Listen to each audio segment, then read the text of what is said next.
Rainha dos sacerdotes, rogai por nós.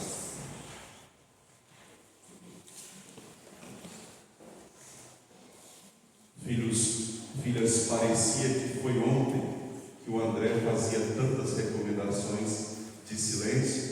Acho que ele já repetiu umas 100 vezes. Por cada vez você vai ganhar um mérito para o céu. Assim você fica feliz.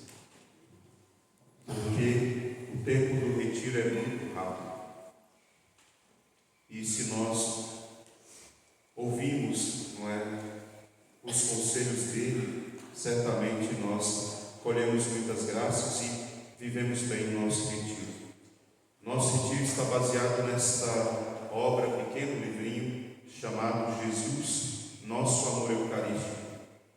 Eu quis que nós fizéssemos esse retiro e Nosso Senhor colocou no coração do André este livro, porque o Sítio Bom Jesus sempre foi um lugar eucarístico, sempre, apesar de tantos pecados aqui contra o Santíssimo Sacramento. O Sítio Bom Jesus, desde quando eu conheço, há mais de 20 anos, sempre foi um lugar verdadeiramente eucarístico. Então, este retiro tem duas finalidades: aumentar o nosso amor pelo Santíssimo Sacramento e pedir a Jesus perdão pelos pecados que aqui se cometeram contra o Santíssimo Sacramento. Porque um pecado contra o Santíssimo Sacramento é suficiente para levar uma alma ao inferno. Ao mesmo tempo, o amor por Jesus sacramentado é suficiente para nos levar ao céu. Portanto, é a vida que nós devemos buscar mais do que nunca, a vida eucarística, ter uma alma eucarística. Portanto, meditamos ao longo do nosso retiro vários capítulos deste livro. E agora, nesta homilia, eu vou meditar o penúltimo capítulo, que tem como tema, é Ele, o sacerdote que me dá Jesus. Ou seja, é Jesus, o sacerdote que me dá Jesus. E o último capítulo é muito bonito, o título se chama O Pão da Mamãe, que é Jesus sacramentado e que a Débora vai pregar para nós à tarde. Filhos, quem nos prepara e nos dá Jesus é o sacerdote. Isso tem que ficar muito claro para o nosso coração. O que não é claro para o nosso coração não é isso é fácil de entender. A missa só acontece se tiver um padre ordenado pela Igreja Católica. Entender isso não é tão difícil. Difícil é entender quem é o padre ou o que é o padre. Padre Pio dizia: o padre é um mistério, e eu sou um mistério diante de mim mesmo, ele dizia. Quem é o padre? Nós passamos a vida inteira rodeados pelos sacerdotes que nos deram sacramentos. Se você contasse nos dedos quantos sacerdotes te confessaram até hoje, não teria dedo suficiente para contar. Quantos sacerdotes passaram pela sua vida? Não teria dedo para contar. Existem pessoas que não podem sequer contar um dos dedos, as pessoas que não tiveram a graça, ao longo da sua história, de ter um sacerdote. Eu lembro da minha mãe contar que via o padre uma vez por ano. E lá na roça onde ela morava não tinha desobriga, que era aquele momento em que o padre passava, batizava, casava, abençoava todo mundo e ia embora. Ou um período da história, até aqui mesmo, no Goiás, no coração do Cerrado, onde o padre pegava o cavalo para ir a uma distância de 100, 200 quilômetros e morria no meio do caminho, comido pela onça, né? Ou doente, ficava doente e morria no meio do caminho. Quantos bispos, padres saíram para cumprir a missão e não chegaram? No centro do Brasil, nas florestas, os jesuítas missionários que vieram, né? Muitas vezes saía para o cumprimento do seu dever e não chegava ao fim. Morria no desejo de cumprir, no meio do caminho doente, pegava uma doença grave ou mesmo era comido pelos animais selvagens ali. Quem é o padre? É a pergunta da nossa meditação de hoje. Segundo São Paulo, em Tessalonicenses 2, capítulo 3, versículo 17, o padre é o homem de Deus. O homem que pertence a Deus. Se Deus pode dar uma vocação como essa a um homem, a carta aos Hebreus diz: ninguém poderia assumir por si mesmo honra tão grande, mas somente aquele que é chamado por Deus. Ninguém se faz padre, Deus faz os seus padres. Se alguém se faz padre por algum interesse que não seja a vocação que Deus deu, se alguém finge o sacerdócio, saiba que quando o comunismo tomou conta do mundo, num período da história, eles infiltravam os jovens nos seminários para que eles se tornassem padres e bispos e começassem a destruir a igreja de dentro para fora. Esse movimento aconteceu e ainda acontece, de os comunistas introduzirem no interior da igreja o veneno, a praga, que destruiria a igreja de dentro para fora. Isso só seria possível, eles entendiam, se nós colocássemos nos seminários jovens do movimento, para que eles dentro trabalhassem para se tornarem pessoas grandes, bispos, cardeais, para que a partir de dentro eles fossem destruindo a figura do sacerdócio de Cristo. A carta aos Hebreus diz: ninguém pode assumir por si mesmo esta vocação, mas somente aqueles que Deus chamou. Mas saiba, os inimigos da igreja, eles em um momento da história conseguiram fazer isso, e hoje nós colhemos o fruto disso, que é o grande ataque à figura sacerdotal, não de fora para dentro, porque isso também eles fizeram. Durante mais de 50 anos eles bateram muito forte no sacerdócio católico e hoje ele está em frangalhos. Mas de dentro para fora. Então acontece de vocês uma hora ouvirem uma homilia de um bispo e acender uma luz de Deus dentro de você e você dizer: esse bispo é comunista? Porque nós sabemos que o comunismo foi excomungado pela igreja. Então, se houver um ministro sagrado que é comunista, ele é excomungado. Então, quando você escuta, às vezes, um padre fazendo um sermão na missa e, de repente, ele solta um argumento que você que estudou, claro, sabe que aquele argumento é comunista. Eu diria a você: trema o seu coração, porque isso é fruto de um longo caminho que os inimigos da igreja fizeram. Não foi curto, foi um caminho de mais de 50 anos. Teve gente entre eles que morreu tentando destruir a igreja. Mas ainda tem dentro da igreja essa ideologia escondida no coração de alguns, que vai destruindo de dentro para fora o sagrado. Nós veremos daqui a pouco, em relação ao sacerdócio, como isso aconteceu. Que vocês vão ouvir coisas tão extraordinárias sobre o sacerdote, e dentro do seu coração eu peço que vocês façam isso, como exame de consciência. Veja se aquilo entra leve e você acredita prontamente, ou se aquilo entra com dificuldade. Se aquilo que eu vou dizer, que os santos disseram sobre o sacerdote, entra em você com muito amor, como uma confirmação do que você crê, ou se aquilo entra como uma certa dúvida, uma certa dificuldade de compreender como pode ser tão grande o que aquele santo disse sobre o padre. Pela ordenação sacerdotal, o padre se transforma numa pessoa sagrada.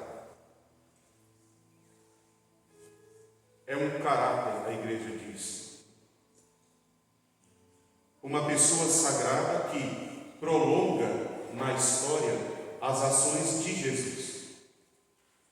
No altar da missa, o padre opera na pessoa de Cristo. Quem tem visão espiritual, como a Santa Faustina, Padre Pio, ou um católico fiel que tem visão espiritual, como ontem um jovenzinho me parou no caminho e me contou uma experiência espiritual que ele teve na missa. O que acontece quando o sacerdote celebra e eleva a hóstia? O que você vê? Para quem tem uma visão espiritual, fruto da fé, claro, esta pessoa poderia contemplar um pouquinho. Muitos diziam: eu vi Jesus, eu vi Nossa Senhora, eu vi na hora que o padre levantou a hóstia, eu vi a face de Jesus. Ou como Santa Faustina dizia, quando o padre partiu Jesus no cordeiro, eu vi ele pegando como se fosse o menino Jesus e rasgando ao meio, e eu disse: ai!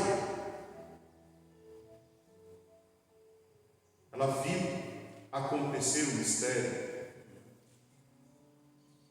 O sacerdote continua na história, prolongando e participando da missão do próprio Jesus. São João Crisóstomo, São Cipriano dizia: o Espírito Santo, ele configura o Padre na pessoa de Cristo, personificando nele de tal modo que o sacerdote no altar, ao rezar a missa, é a própria pessoa de Jesus, sacerdote. Por isso a igreja diz que na missa ou na ordenação, o padre recebe um caráter indelével. É um selo de Deus na alma dele que dura para a eternidade. Um sacramento de vida eterna é o sacerdócio. Todos os outros sacramentos são para o tempo. O sacerdócio é para a eternidade. O matrimônio é para o tempo.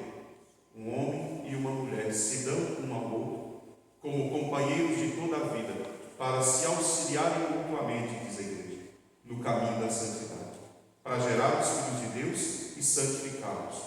Uma vez morto meu marido, aquele sacramento é desfeito na alma. Por isso uma mulher viúva pode casar de novo. O sacramento da confissão serve para perdoar os meus pecados até o dia que eu entro no céu. No purgatório não tem sacramento da confissão.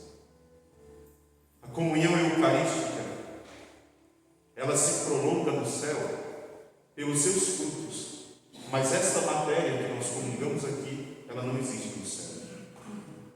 O batismo serve para me dar a graça de iniciar a vida em Deus. No céu não tem batismo, mas no céu tem o sacerdote, Jesus Cristo, que a igreja diz é sumo e eterno sacerdote do Pai. Ele celebra incessantemente no céu, com os anjos, os bem-aventurados e os santos, o seu sacrifício de louvor. Jesus no céu tem ainda as marcas da paixão, gloriosas, que iluminam, irradiam sobre os bem-aventurados do céu os méritos, os frutos do santo sacrifício do altar do Calvário. Portanto, a missa, ela se perpetua e o sacerdote é aquele que faz a missa. Por isso ele dizia, o sacerdote dizia São João Crisóstomo, o Senhor do próprio Deus. Eu conheço pessoas que querem mandar em Deus. Tem umas pessoas que eu conheço, se pudesse, mandar em Deus. Você faz isso, você faz aquilo.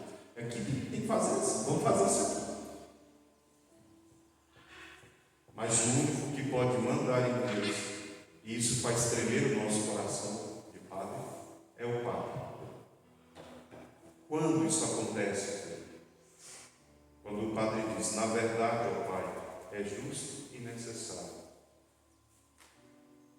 Mandai o vosso Espírito Santo sobre estas oferendas, para que se torne o corpo e o sangue de Jesus. Ou seja, quando o padre invoca a Deus e diz a Deus como uma ordem mesmo, ele não pede. Se mandai ou santificai estas oferendas, para que se mudem no corpo e no sangue de Jesus. São João Crisóstomo dizia: o padre, pela missão que o próprio Deus deu, faz com que Deus desça à terra, não importa onde, se na mão daquele prisioneiro, que eu falei do cardeal, lembra ontem na formação?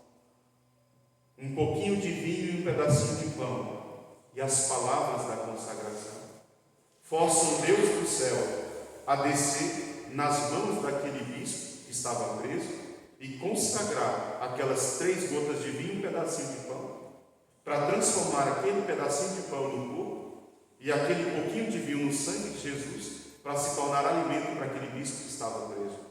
Pode ser ali, ou pode ser num altar todo feito de ouro.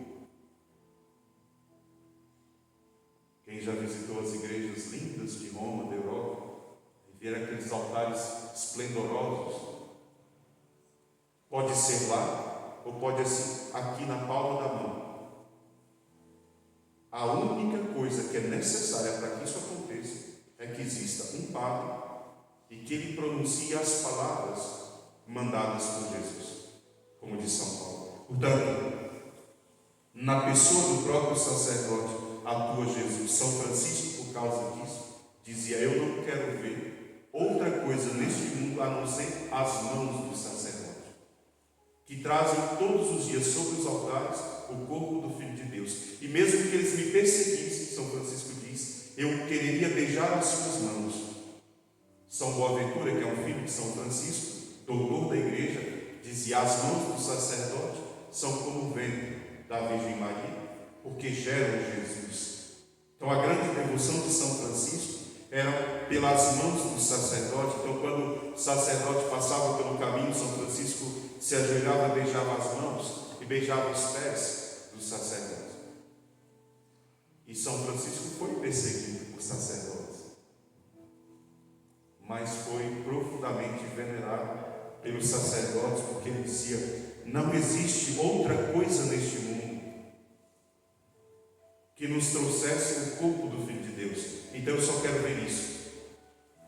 Lembro de uma vez ter lido no meu noviciado um texto que me chamou muita atenção, que me deixou muito impressionado, tanto que gravou na minha alma, que era o pecado de um sacerdote que foi falar com São Francisco. São Francisco chegou numa cidade e lá tinha um padre de vida impura. Na época de São Francisco, Deus o chamou para uma renovação da igreja. Então existia muito padre em concubinato. A passagem do primeiro milênio foi um tempo de renovação dos sacerdotes. Existia muito padre, que caiu na sodomia. Sodomia, vocês sabem o que é? Pecado do homossexualismo. E um dia São Francisco entra numa cidade e um desses padres de sodomia veio falar com São Francisco.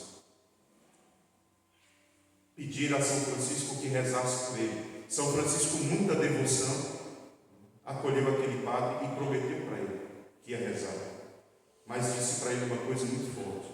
Ele disse: se você voltar a cometer esse pecado, vai acontecer para você uma coisa muito pior. Beijou as mãos do sacerdote com muita devoção e rezou por ele. Depois o texto diz que, passado um tempo, se encontrando aquele sacerdote com um outro homem numa mesma casa, ou seja, fazendo referência talvez à impureza, a casa caiu e matou os dois. E eu pensava como São Francisco amava tanto os sacerdotes, e conseguiu ser um profeta de Deus para o sacerdote. Porque ou nós condenamos ou nós salvamos. Não é assim? Quando eu vejo um padre que o padre não celebrou direito, esse padre não presta. Aí quando vê um padre santo, aquele padre santo, a mão dele eu beijo, a mão do outro não. Até porque o outro nem quer.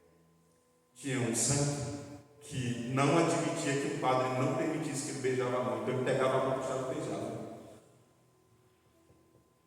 Ficava pensando, eu era jovenzinho, seminarista, o amor de São Francisco pelos sacerdotes. Porque São Francisco não foi padre. E ele disse que não queria ser padre porque ele se sentia indigno de ser padre. E foi pai espiritual, e é pai espiritual, de uma multidão de santos sacerdotes, doutor da igreja, santos. Quantos milhares de padres são filhos espirituais de São Francisco. A minha ordem tem 800 anos. E eu sou sacerdote, filho da ordem de São Francisco. Ele não foi padre. Um homem profundamente espiritual, que não foi padre por se sentir indigno disso, mas que compreendeu quem eram os sacerdotes e fez com que todos da nossa ordem venerassem os sacerdotes. Então, a ordem franciscana é conhecida pela grande veneração e pela grande vivência dos sacerdotes. Padre Pio é franciscano. São Maximiliano é franciscano. Os grandes doutores da igreja eram franciscanos. São Curadas era terceiro franciscano. São João Paulo II era terceiro franciscano. Grandes santos da igreja eram filhos de São Francisco,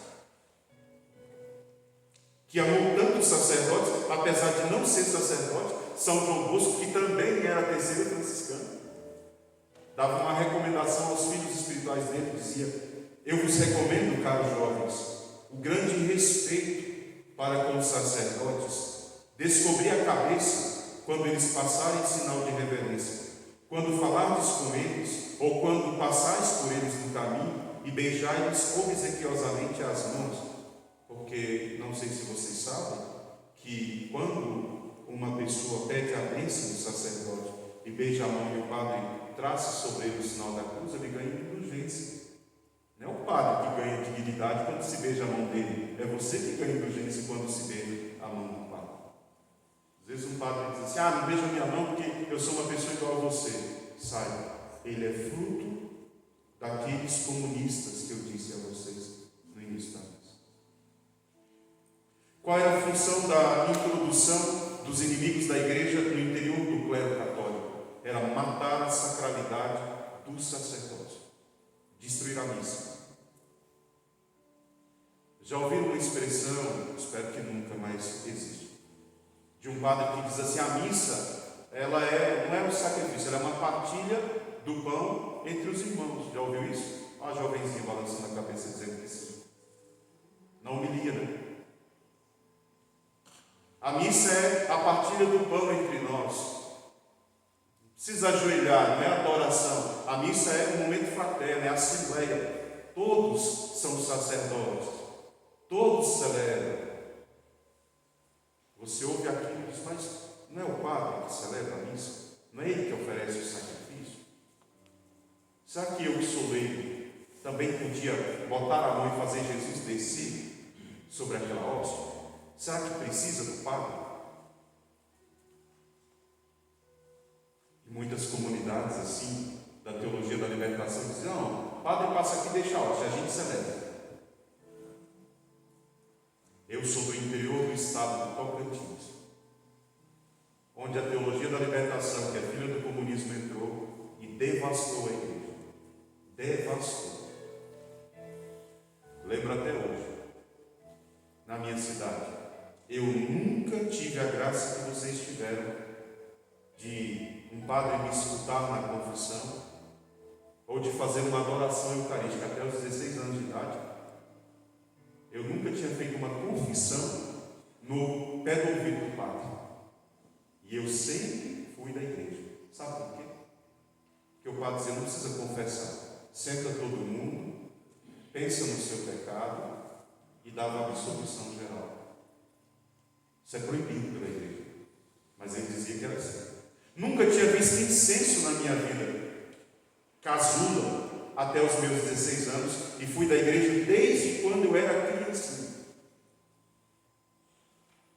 O cálice que o padre celebrava era de barro, que eles diziam que Jesus era pobre. E nós fomos da catequese, nós éramos fiéis. Está aqui meu irmão que não deixa de mentir. A gente ia, minha mãe mandava para a catequese, amava. Lembra quando a gente ia para a casa das freiras, limpar o jardim dela lá, tirar os matinhos, ela dava suco de laranja e bolo. Era gostoso. Quando nós éramos crianças pequenas, não tinha padre na igreja, eram umas irmãs que cuidavam. Não tinha padre na nossa paróquia. Teve o padre que foi a época que nos batizou, depois ele foi embora e ficou um tempo sem padre, ficavam as irmãs. Nós éramos crianças, tínhamos mudado para a cidade E minha mãe dizia sempre do grande respeito pelo padre. Eu lembro da minha mãe dizer: vai lá pedir a vez com o padre, a Tomás, que me deu a primeira comunhão, mas ele não fez a minha confissão. A gente sentava lá, na primeira comunhão, minha confissão foi essa. Tive a graça de ir lá e ter medo, e tremer a mão, e ficar suando frio. Não tive essa graça para confessar a primeira vez. Há pouco tempo eu fiz aqui a primeira comunhão dos meus sobrinhos, Paulo e Catarina, filhos do Marcos.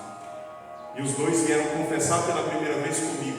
Eu me emocionei, porque eu não tive essa graça, porque o padre não achava que isso era necessário. Primeira vez que eu vi incenso na minha vida, cheguei no Natal lá na minha cidade e fui para o padre que morava lá e disse: vamos usar o incenso, missa de Natal, né? Não, padre, vamos usar o cerimônia. Então só 2 vezes. Não deixou sequer usar a missa inteira. E eu pensava: mas por quê? Se é da igreja. Não, porque a teologia da libertação, que é filha do comunismo, dizia: isso não é importante. Importante é que nós somos irmãos e a igreja tem que ser pobre porque Jesus era pobre. Então, nada para Deus, tudo para as pessoas, nada para Deus. Meu pai ajudou a construir a igreja da cidade. Nós éramos católicos desde sempre, mas eu não tive a graça que muitos de vocês tiveram de ter um padre se esforçando ali sentado, escutando a sua confissão, para você contar todas as misérias para ele. Então, para quem eu contava minhas misérias? Quem é que me perdoava os pecados? E durante muitos anos eu tinha dificuldade de confessar por isso, porque eu não sabia como fazer. Eu não sabia como é que fazia a confissão. Chegar, padre, me atende aqui e contar todas as minhas misérias para ele. Seria uma bênção, porque foi isso que Deus quis. Mas os inimigos da igreja, como eu disse, fizeram isso com uma finalidade: tirar do nosso coração a fé nos sacerdotes. São Francisco dizia: eu tenho tanta fé nos sacerdotes que eu quero que todos os irmãos, os filhos de São Francisco, os venerem como seus senhores. E mesmo que ele nos perseguisse, ele dizia: quando você for para uma diocese pregar e o bispo não quiser que você pregue, não fique chateado, saia de lá e vai para outra.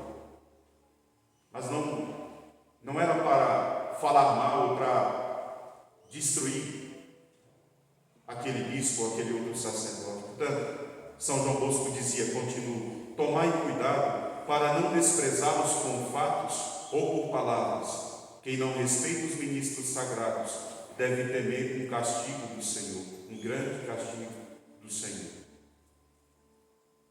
Sempre, desde a antiguidade, houve uma grande devoção pelas mãos dos sacerdotes, e os pés também, pelas mãos principalmente. E na época do cristianismo primitivo, quando havia um tempo de grandes mártires, a forma de imputar a eles grande humilhação era tirar as mãos, imputar as mãos dos bispos e dos sacerdotes, para que eles não pudessem consagrar e não pudessem abençoar.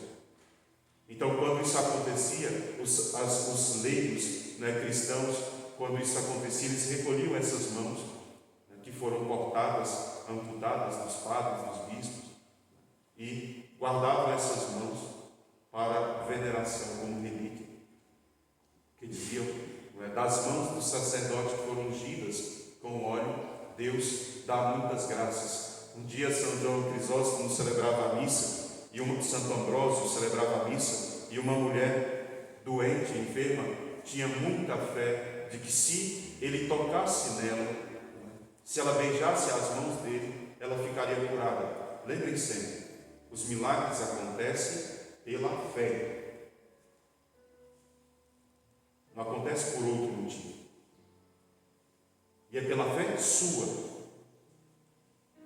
e minha também, porque é sacramental. Eu tenho que acreditar que as minhas mãos foram ungidas por Deus e foram feitas para abençoar. A minha obrigação é abençoar. Se você acreditar que esta mão ungida do sacerdote tem poder de curar, você vai ser curado. Aquela mulher se aproxima do Santo Ambrósio e pede: deixa eu beijar as suas mãos. E ele entende que não é ele, não sou eu, é Jesus. Ela foi porque ela acreditava que as mãos dele eram como as mãos de Jesus. E ela beija as mãos dele, e o padre Stefano Maria Manelli, dando testemunho, ele diz: imediatamente aquela mulher paralítica, enferma, fica curada. Santo Ambrósio não se assusta, porque ele sabe, não é ele, não foi ele, é Jesus, o sacerdote, que nos dá o pão do céu. Santa Edviges, que muitos de vocês conhecem, ela é uma rainha. E todos os dias na corte se celebrava a Santa Missa, mais de uma missa. E ela assistia a todas as missas, e quando o padre terminava, ela o trazia para a corte, beijava as mãos e mandava servir o padre, né, com muito zelo. Porque ela dizia: são as mãos que nos trazem o alimento do céu, que mandava alimentar aquele padre que às vezes vinha de uma longa distância, a cavalo ou a pé, para celebrar a Santa Missa. Quem dá pouso, quem dá acolhida na sua casa para o sacerdote, acolhe o próprio nosso Senhor. Eu digo para as famílias da nossa fraternidade que as casas dos nossos consagrados são casas sacerdotais. Então, que deveria haver em cada casa lá um quarto, onde fosse um quarto de aposento para o sacerdote que passasse ali. Em cada casa consagrada tem que haver ali um lugar para que o padre possa descansar. Uma família que tem a graça de ver na sua casa visitada por sacerdotes, saiba, é uma graça que Jesus dá. Só um padre pode dormir na mesma cama que um casal dorme em casa. Um pai e a mãe não deveriam deixar filho dormir em cama de pai e mãe. O leito é um lugar sagrado para o pai e para a mãe. Só um padre você poderia dizer: padre, deita na nossa cama.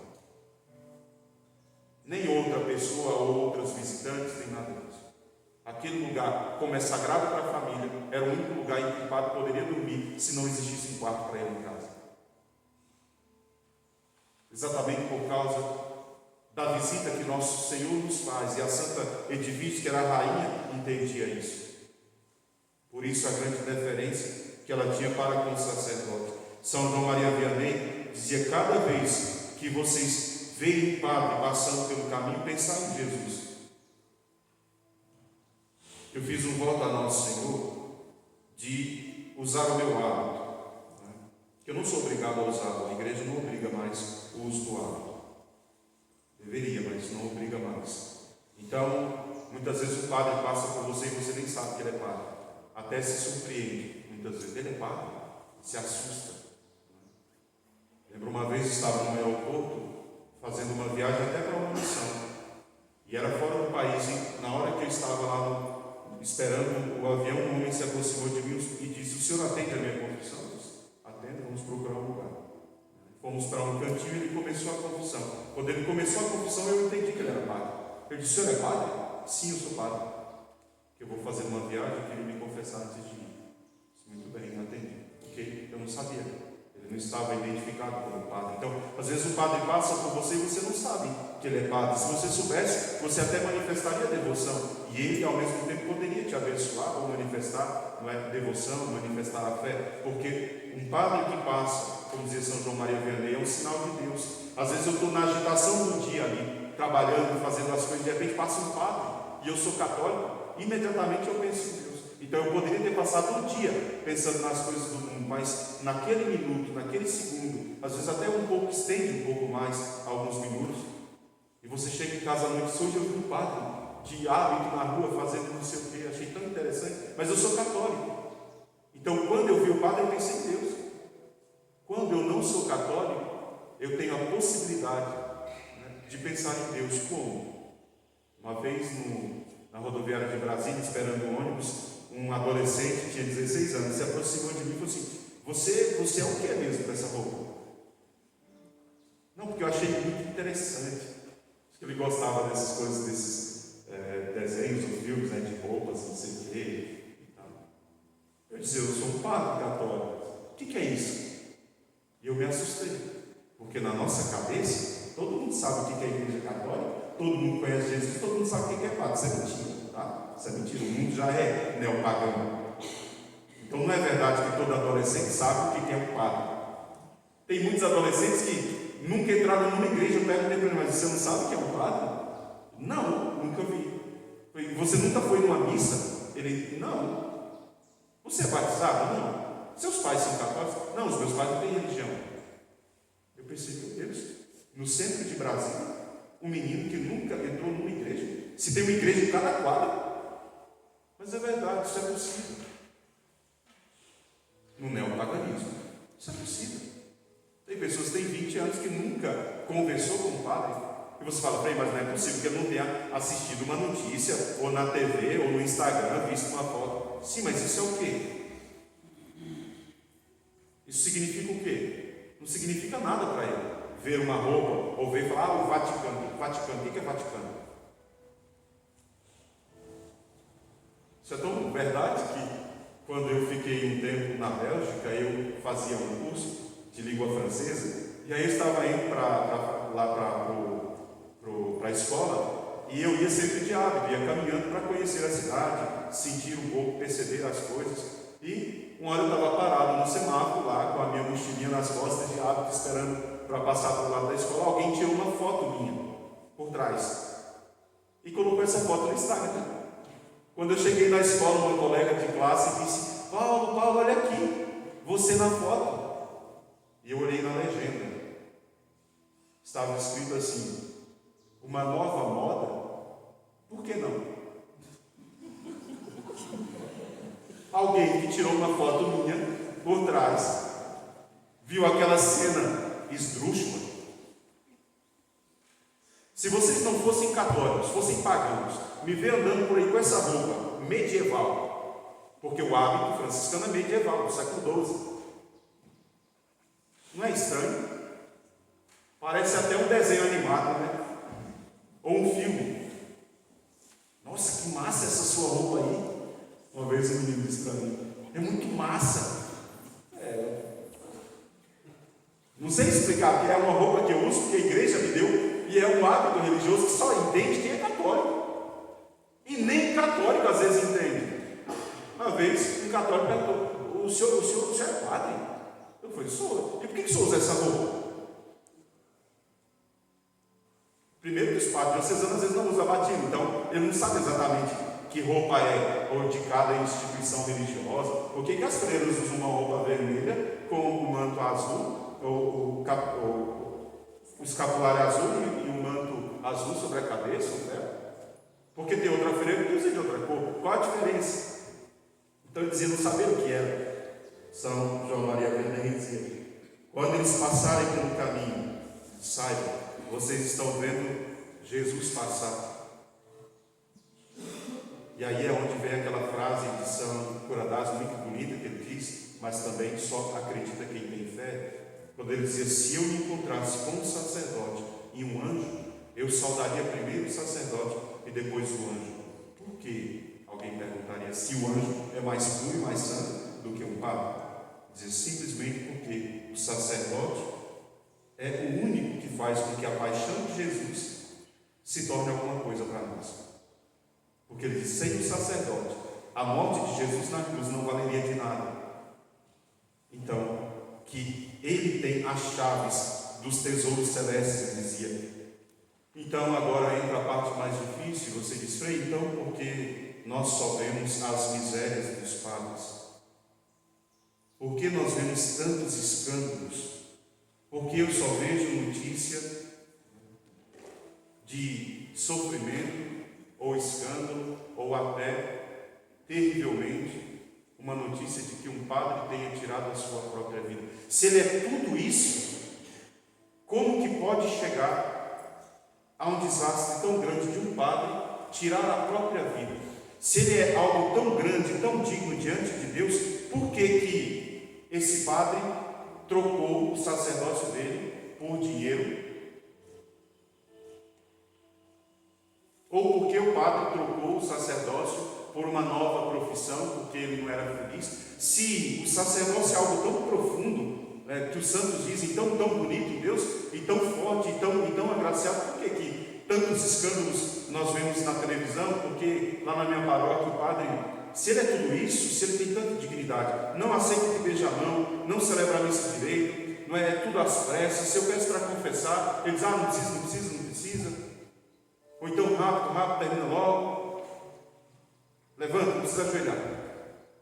Você vai comungar? Não é para comungar na boca, não. Nada é comungar na mão, para com isso. Fala, Frei, mas o que está acontecendo? Porque eu vejo isso salta aos meus olhos. Por que se manifestam sempre os pecados do padre e eu nunca ouço ninguém pregar sobre essa grandiosidade espiritual dos padres? Já ouviu? Quantas homilias você viu o padre falando sobre o sacerdócio católico? Sobre a grandiosidade dele e sobre a sacralidade dele. Quando eu me aproximo do padre, eu sinto que eu me aproximo de uma pessoa sagrada ou eu sinto que eu me aproximo de uma pessoa como qualquer outra? De um modo geral, para aqueles que têm pouca fé ou para os que não têm fé nenhuma, o padre e uma pessoa não é a mesma coisa. Muda se tiver de roupa, a roupa dele é diferente. Mas o padre é um homem como qualquer outro. O padre, naturalmente, é um homem como qualquer outro. Não tem nada em mim que não me deixe ser um homem diferente de outro homem, graças a Deus.